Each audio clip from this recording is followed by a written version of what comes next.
If you were to buy my soul, how much would it be worth? Come on now, don't start out low. Don't lowball me here. Let's get the price up just a little bit. That's not enough. Hi, this is Barry Phillips with 10-Minute Torah, day 5 of Bukukatai in my statutes. And we are in Leviticus, or Vayikra, chapter 27.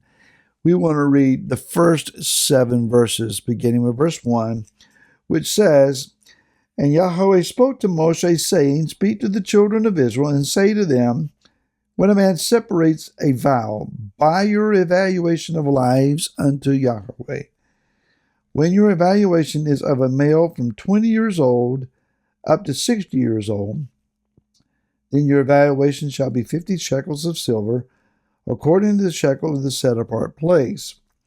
And if it is a female, then your evaluation shall be 30 shekels.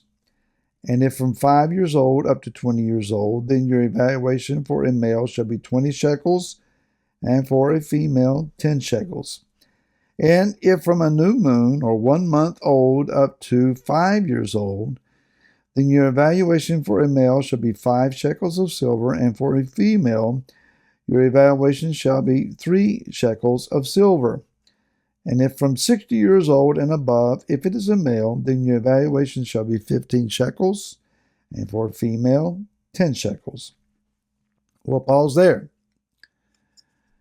Our Western mindsets immediately suspect that what we're talking about here is slave pricing. Whereas in the slave market, one would look upon the physical capability and the age and estimate the number of years of service that a human being would be able to offer, and according to that scale, they would then make their purchase. That is not what is happening here. This is not a slave market guideline. We're uncomfortable putting value on human life. We like to say that human life is precious. We're all God's children. God loves everybody, is what you would hear. Nobody cares about the unknown and the poor of the earth unless a news report talks about how that they've gotten caught up in a military situation and been slaughtered or taken captive. Then the whole world suddenly becomes inflamed. Well, if we don't know about something, we don't care about it. That's just the modern world, the way things are. Yah is saying here, every life has an evaluation. Everyone has value. And you would look at this according to the age categories here and think, well, it's according to one's productivity and ability. But that, again, is not what's happening here. Yah is simply evaluating us for us, as no man can look at another man and say, I have determined the value of your soul, your being, not your productivity, not your physical capabilities, not your skill sets, but just the essence of your being.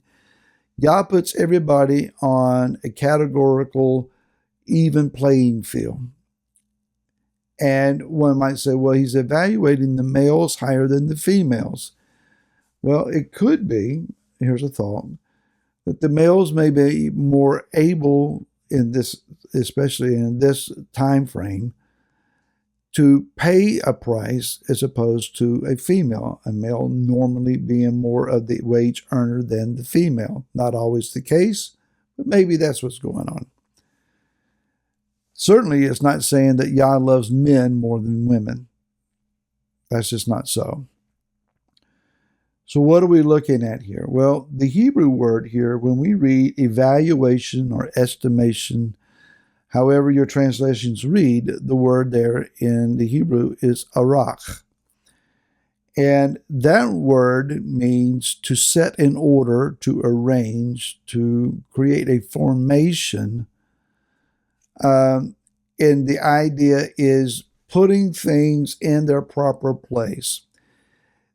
It's a word that is used about setting a battle in array. So a commander on the field would put troops and formations in squads or in some kind of groupings and arrange them on the battlefield according to his best estimation of how the battle should be conducted. It's also used in the story of Abraham offering up Yitzhak when he put the wood in order on the altar.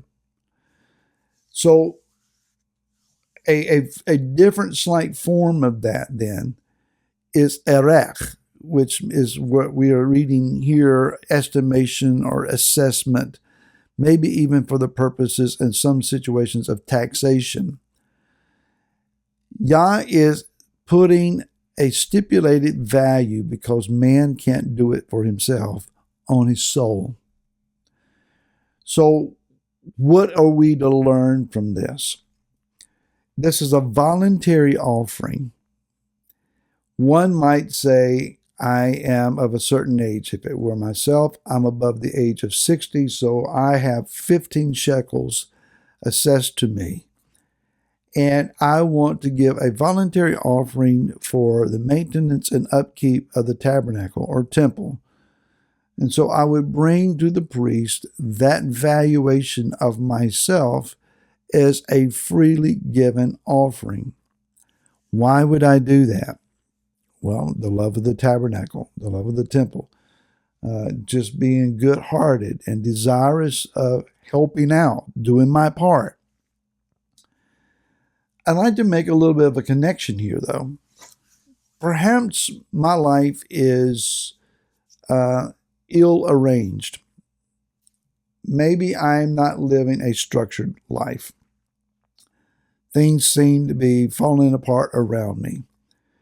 Maybe my finances are not disciplined, or my habits are controlling me rather than those things that I am structured in and disciplined in.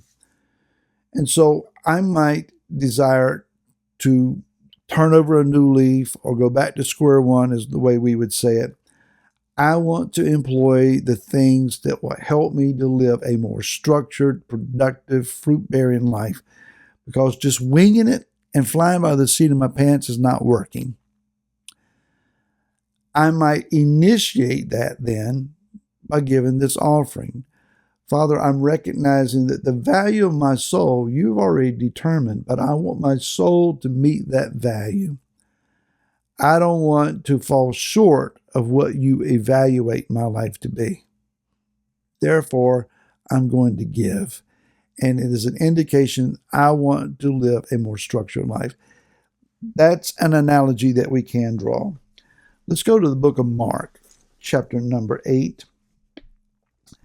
Beginning with verse number 34, Yeshua is speaking, and it says, "And calling near the crowd with his taught ones, he said to them, Whoever desires to come after me, let him deny himself, take up his stake, and follow me. For whoever desires to save his life shall lose it. But whoever loses his life for the sake of me and the good news, he shall save it." And notice the next two verses. "For what shall it profit a man if he gains all the world and loses his own life?" And then verse 37, "Or what shall a man give in exchange for his own life?" Yeshua here is drawing a close analogy to this text that we have in Bechukotai. If you want to rightly arrange your life, then your life should no longer belong to yourself, but belong to Him. If my life belongs to Yeshua, then I want to give Him the most productivity and fruit bearing. I want to give Him the best value of my life that I can possibly do. That should be my motivation. Shabbat Shalom to you, to all who gather with you. May indeed you find Yeshua the King dwelling with you, meeting with you, feasting with you, revealing Himself in your studies. May the shalom of Yah be upon you and all who are with you. Until next week, Shabbat Shalom.